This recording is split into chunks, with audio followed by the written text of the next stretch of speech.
We have seen so far two ways of estimating an unknown parameter. We can use the maximum a posteriori probability estimate, or we can use the conditional expectation, that is, the mean of the posterior distribution. These were, in some sense, arbitrary choices. How about imposing a performance criterion and then finding an estimate which is optimal with respect to that criterion? This is what we will be doing in this lecture. We introduce a specific performance criterion, the expected value of the squared estimation error, and we look for an estimator that is optimal under this criterion.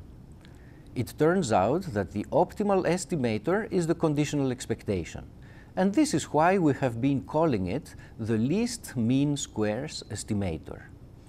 It plays a central role because it is a canonical way of estimating unknown random variables. We will study some of its theoretical properties, and we will also illustrate its use and the associated performance analysis in the context of an example.